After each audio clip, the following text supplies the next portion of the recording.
Oh, there she is. Hold, T-Swift. holding up her Swifty. Yeah, her Yes. Swifty shirt. What's up, How Travis? It's so are good to see you you. doing? So good to see you.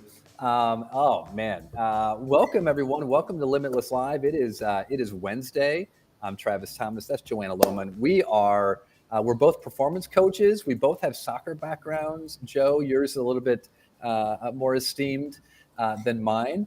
But we're talking about an interesting topic. Before we dive into the topic, Joe, right? Yes. It's a big topic. Let's start with gratitude. What's something randomly that you're grateful for today? I am grateful for the championship my soccer team won in my gay summer league last night. Also, Travis, I scored 2 goals on penalty kicks. So for me to be able to step up for my team and to hit the back of the net, there's no better feeling. I'm just feeling good today. I'm feeling tired, but I'm feeling good. It's not fair. Today's topic is how to deal with I defeat, know. and all we're talking about is what a winner you are. All we do is win, win, win over here, Travis. That's all I got to say. Such a nice flex. I love it. I love it. Talk to me Uh, about your gratitude. oh, you know what? Of course, I always have my iced coffee. So grateful for my iced coffee. But I've made a new friend in the last few Mm, months, and this is great guy. He's kind of like a retired minister, this deeply philosophical guy. He's from Ireland, awesome dude. And he invites me over randomly to come and sit on his porch and we just talk. I And love so I it. was over there for like an hour and 15 minutes. I've done this like 3 or 4 times. And he's like, this is great. We just get to just be people instead of being our titles. And Mm, he goes, I don't get to do this much in my life. And I'm like, yeah, this is great. I'm like, I'm happy to come over to your porch anytime. So, hey, so shout out grateful, for making friends. grateful for Making that friends later friendship. in life. It's so awesome. Yes, yes. So good. All right. Awesome gratitude. Joe, congrats on the championship last night. Thank you. I won a Okay. beer mug. That's what I won, Travis, for my trophy was a little beer mug. And then as you do in recreational soccer, you don't drink water after the game. You go straight to the bar and you have a Blue Moon beer. So I am tired today. My body is sore because, as I was saying to you, it's hard for me not to go 100%. Even in recreational soccer, it's hard for me not to care deeply about the outcome, deeply about my performance, deeply about my team. Something that I cannot turn off even at 8:30 p.m. kickoff on a Tuesday night. So here I am feeling a little tired, but very, very happy. That'll be a whole different live that we do about how do we quell that competitive spirit or harness it. How about that? We harness that I love competitive it. spirit. I love it. Danis, grateful for having both of you. Grateful that you are here, my man. Here so Yeah. often and such a huge supporter. Love it, brother. Thanks for being here. All right, so real quick, I mean, Joe. So like you had 2 PKs last night. Is that right? Yeah. All right. Yes, I had two Placement. PK. Where did we go with them? Where did we go? So the first was in regulation, and Okay. it was probably it was second half. We were down 1-0. So I went to the goalkeeper's lower, their right, my Yeah. left, Yeah. and then Travis, from a mentality perspective, in the PK shootout, I was thinking to myself, should I go the same way? Should I Right. switch? I did Yeah. a little stutter step when I ran up to the ball. The goalkeeper kind of shifted, thought I was going the opposite way. Boom, slotted it in the same corner. Let's go, champions. I So it love it. but I did a LinkedIn post that you reposted about the U.S. Women's National Team recent defeat in the PK shootout. Another inspiration of why we're talking about how to deal with defeat today.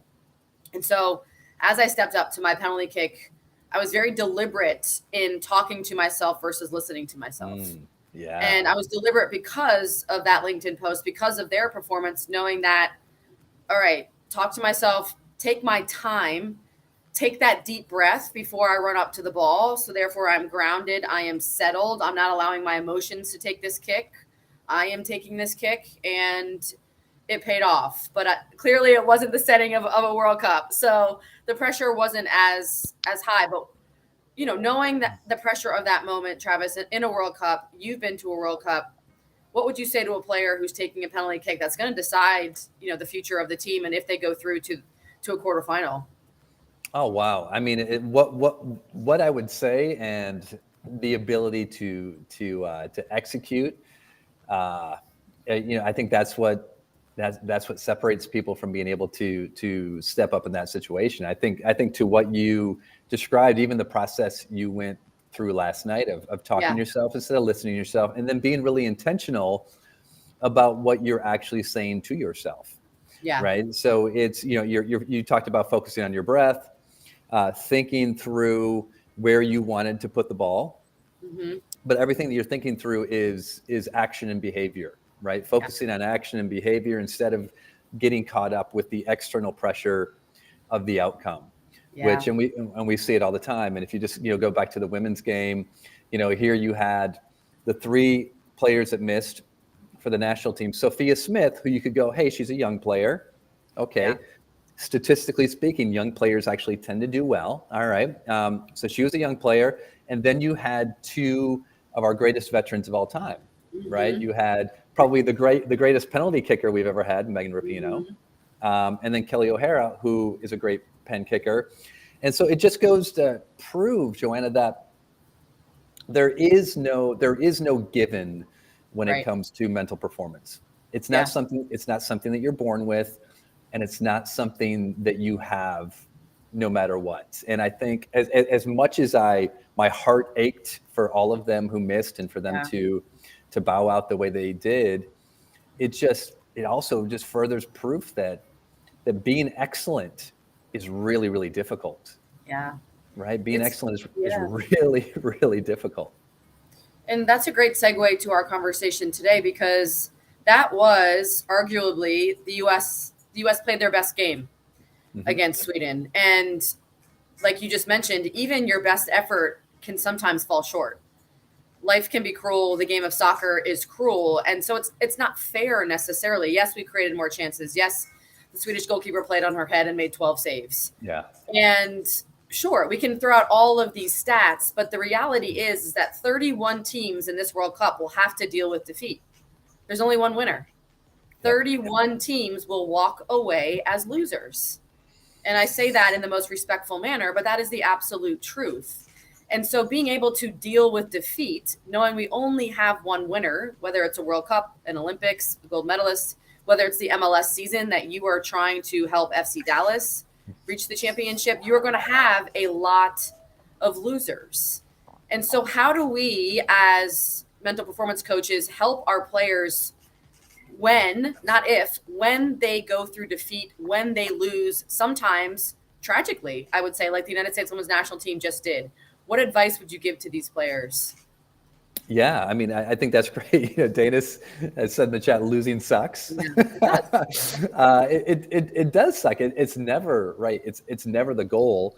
I also know that, I mean, my experience again working with the men's national team, my experience working with high level teams, like Joe, your experience as a player playing at the highest level.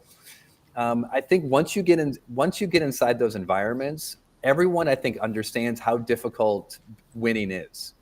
Yeah. And I think like we're always trying to coach perspective and in our individual professional lives is that the focus more often than not is on the training, it's on the process, Hmm. it's on responding to the moment.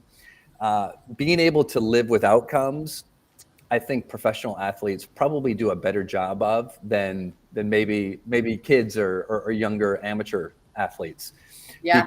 because I think when you're in that world of high performance, you do understand how difficult it is to win, and also that it's really about what am I doing on a day-to-day basis to set myself up for success, Hmm. and also realizing, just like you mentioned, I can do everything right and the results still might not go my Hmm. way. Yeah. Just as we can play a really poor game, the women's team was getting beaten up for playing really poorly against Portugal Yeah. and being lucky to advance, and then they play an amazing game against Sweden and they lose. And so if we're just outcome based, it's really easy to get distracted away from where our focus should be from a growth and development standpoint, because outcomes and results aren't always indicative of of our overall growth and progress, which is Yeah. why focusing on the day-to-day process is so important. Yeah. I don't think I answered your question. But I did want to say that what I feel, Joanna, is, and just to use another quick example, you mentioned that I'm working with FC Dallas right now. They lost a heartbreaker in penalty shots in the Nations League round of 16 the other day to the mighty Messi, Yeah. and they lost this game. And I talked to the coach the next day, and for 70 minutes they were by far the better team.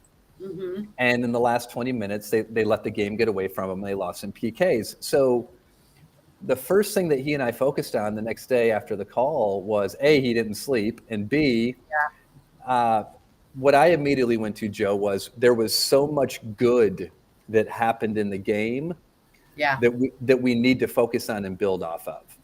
And so when I think about this topic, how do we deal with defeat? It's so easy to go, okay, let's focus on everything that we did wrong and let's fix it and correct it. Yeah. Totally makes sense. We want to do that. But what often gets lost in defeat is everything that we did right. Mm-hmm. And what often gets lost in victory is everything that we did wrong. Yeah. And so I think that's why focusing on, the reason you go back and watch game film, whether you won or lost, is because you want to be able to identify the good and the bad, just Mm-hmm. as you want to be able to identify the bad and the good. Yeah. Because it's all about sort of that Kaizen, that constant improvement. That's powerful. And, you said that winning is extremely difficult. Winning consistently is even harder. And we will see that the winner of this World Cup most likely lost at some point, either in the group stage, or they have tied. So typically, if you win in the end, you've gone through losses throughout the season. No one Yeah. goes undefeated typically, right? Because we learn so much through our losses. And I think that consistency piece is so important. And when I think about how to deal with defeat, I have I have an acronym that I love. It is AARM. So it's ARM. And the first A stands for allow. And I think it's allowing the emotion. It's you and I saying, you know what? Like Denise said, losing sucks. And to be able to sit there without having to find a silver lining. This isn't the Yeah. moment where my buts. Yeah, but there's always next year. Yeah, but you can't win them all. Yeah, but we outplayed the opponent. Like, I'm sorry. Like, don't say that to me as an athlete who just lost a big game. I don't want to Yep. hear it. It's not the moment for it.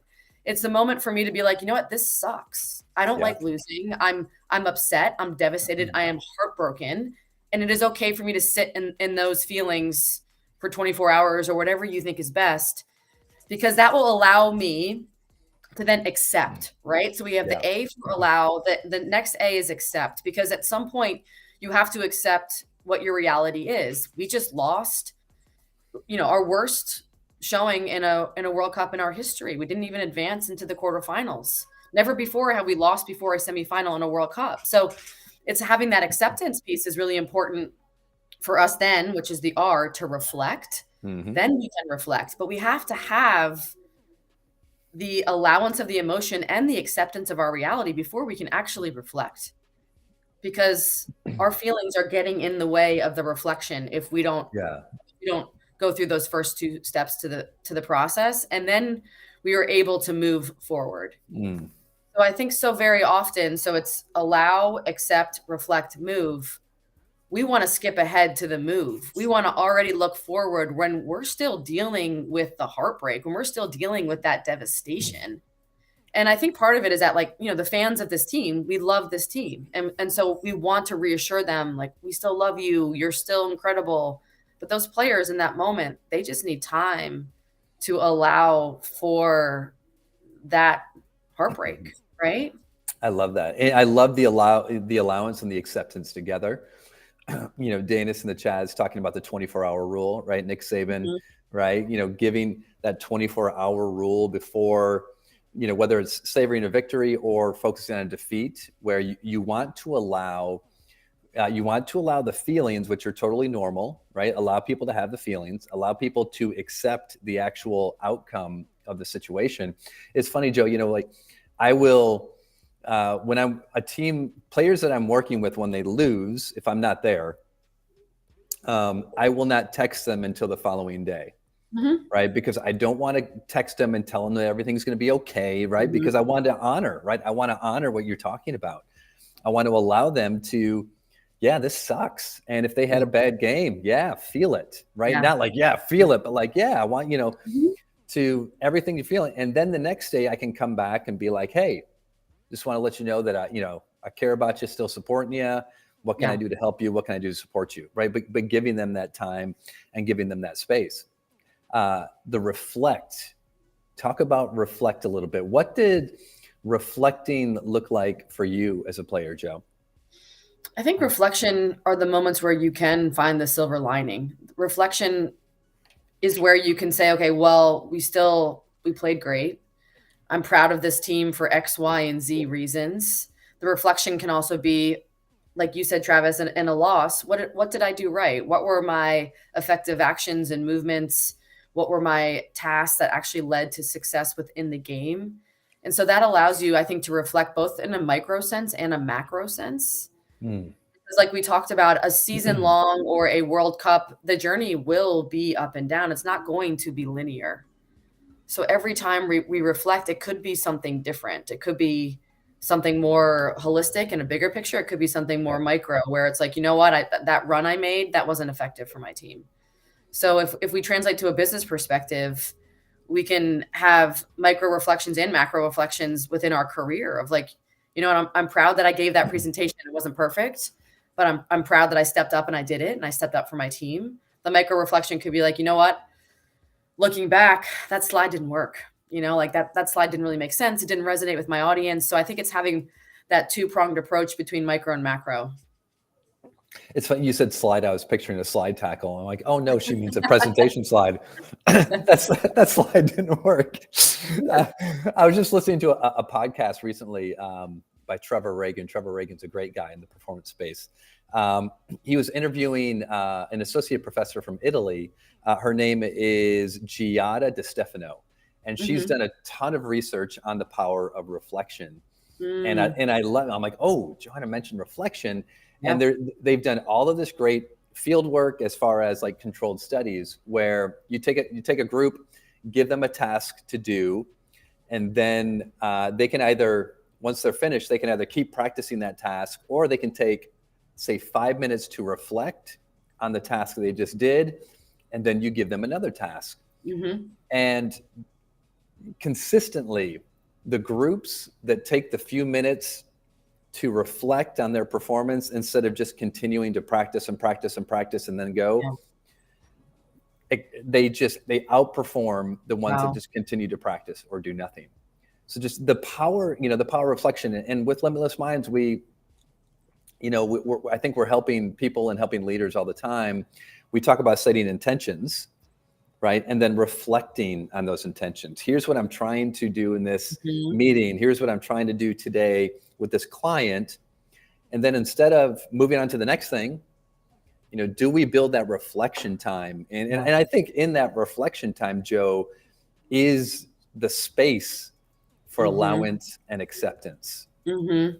while we reflect on what we learned. And then we can do what after that? We can move forward You can move and take forward. Yeah. take that. No, I love how you frame that. And what our challenge is that sometimes the space for these four steps is very truncated because we have a game the next day, we have a game in 2 days, or I have another presentation tomorrow. What advice would you give if I only have a short period of time to get through these four phases? Is there a piece that I really focus on? Is there one that I can skip through, or is it important really, do you think, to go through all of this? Yeah, I mean, I think again, some of them happen right in very quick amounts of time. Yeah. I think the simple act of building in that mental space, right? We talk Mhm. about what is it? Shoot, he'll come to me. But in between stimulus and response is that Yeah. space, right? And that Yeah. space is where we have the power to choose our response.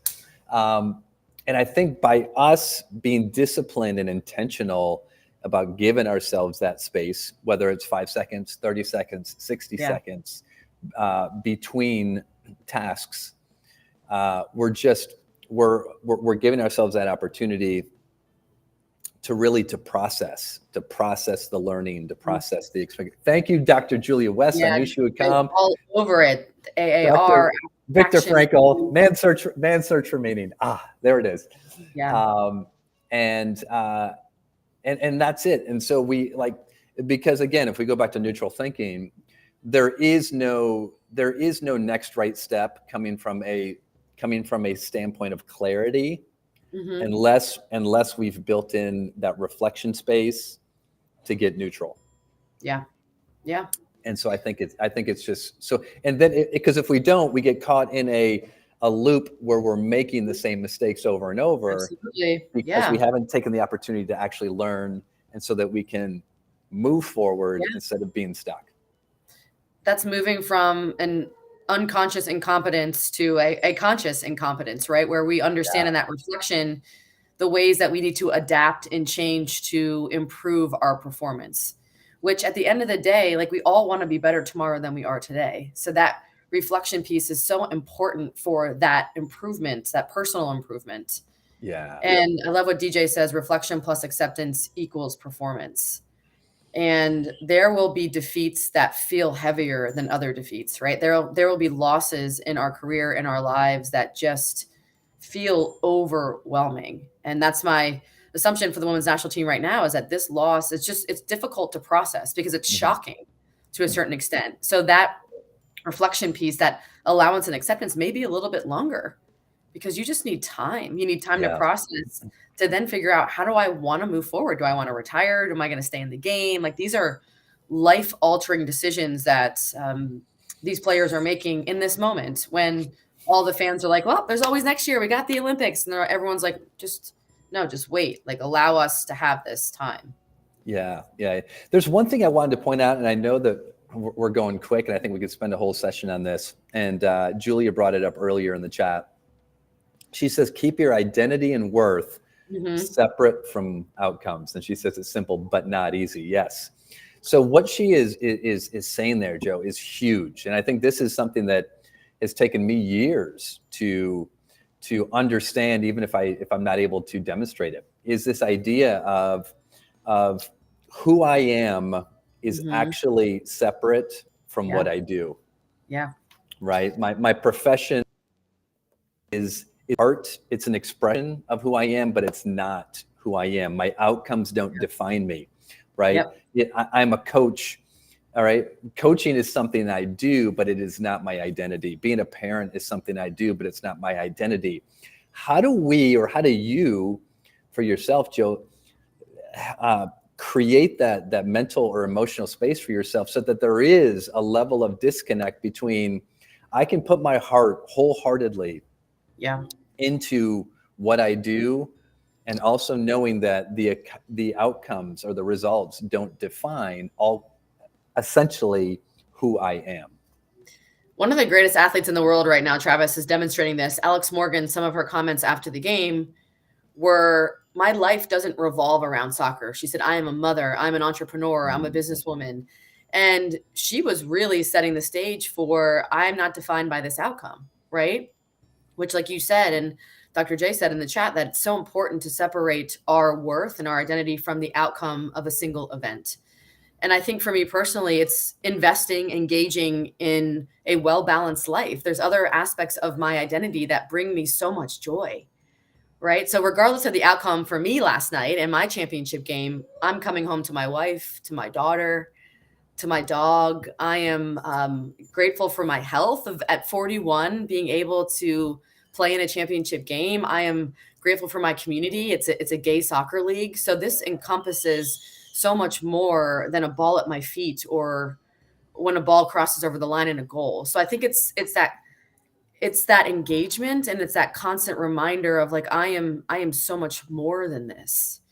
And part of that was hard for me to discover, Travis. Like, I had to go through a career-ending injury in order for me to discover all the aspects of myself that contribute to society without a ball at my feet. And sometimes it takes a life-shifting moment like that to really open your eyes to who you are. But when you open your eyes to that, I think it makes those losses, a degree easier, because you realize this isn't defining me. This is just my profession. Yeah, we're all going to have to ask ourselves that question at some point in our life. Whatever it is we feel attached to as far as what we do, there will come a moment in our lives when that is no longer what we do. Yeah. Whether it's a title that we hold, a role or a responsibility that we have, right? I think, and sometimes we're forced to ask that question at inopportune times, but the ability to constantly ask that question, who would I be if I wasn't blank, right? Mm-hmm. Who would I be if I wasn't a professional player? Who would I be if I wasn't a father? Who would I be if I wasn't a husband? Who would I be if my title wasn't room tilter? Right. I Yeah. would be very, for the record, I'd be very sad. But we have to ask ourselves, because in asking those questions, Joe, is when we really understand the deeper level of who we are outside of the roles that we play. Yeah, absolutely. Amen to that, Travis. And I think we can be professional athletes, we can be room tilters, and like we talk about, it's a yes and you have so many other spokes to your wheel that actually allow you to move better and faster and more organically because you are a well-rounded human and you're not putting too much pressure on one aspect of your identity, because that's when we freeze up, right? That's when we may Yeah, miss penalty kick because it becomes bigger than who we are, right? It becomes our own identity. If I miss this PK, well, will the world still love me? If I miss this PK, am I still worthy of love and acceptance? And if we yeah, ask ourselves that questions before we step up to hit a ball, we're going to freeze, yeah, right? yeah. And we won't ever reach flow or high performance because it becomes something so much bigger than what the joy of the game should be. Yeah. This is some big meta concepts I we're know talking about here, this is Joe. big. This is big. Hey, two things before we go. All right. So the first thing before I forget is I want to remind everyone here is that tomorrow Ellie and Carla are going to continue the conversation, right? They're going to kind of build off of our World Cup theme. They're going to talk about the underdog, though. They're going to talk about sort of Yes. the power of the underdog, and there's some underdogs left. Go Colombia in Yes. this Women's World Cup. So they're going to talk about the underdog tomorrow. But Joe, what I wanted to say this. I would feel bad if I didn't say this, and then I would love to have you kind of close things out today. Is the thing that's been most difficult for me watching this U.S. Women's World Cup team lose and be done in the tournament is when I've seen people sort of dancing on the wave and them losing. And Mhm. it's been really bothersome for me because I know it's so lined with really just someone's politics. If you're actually reveling in the women losing because maybe you disagree with the torch that they've been carrying for bettering the humanity Yeah. of people all over the world for these last 3 World Cups. And so I just want to point out that them losing is tragic. At the same time, what I don't want to be lost in this is celebrating just this group, this team, this group of Yes. players, and everything that they have accomplished. Yes. Because if they hadn't accomplished so much, not only things on the field, but what they've done off the field to elevate humanity and to elevate women Mhm. and equality for the world, I don't think you would have the backlash that we're experiencing. The only time you Yeah. have backlash is when you've done something to piss off a lot of people. So kudos to them for Yeah. everything that they have done and will continue to do. And they will always have a supporter in me. So Joe, bring us home. I think you're seeing in this World Cup, 32 countries. The competition is so fierce and strong that these countries around the world are standing on the shoulders of those U.S. women national team players, right? And all that they've accomplished, all that push for progress. So this isn't the last we're going to see of them. There's so much young talent. I'm excited. They are going to be moving forward, and we have the Olympics next year. So let's go. Yeah. Let's do it. Awesome. Well, there you have it, everyone. There is just a sampling of how we deal with defeat. Come back tomorrow, same time. Check out Ellie and Carla as they talk about the underdog. We all have a little underdog in us. So come on back tomorrow. That's your Limitless Live for today. Joe, love you. Football is life.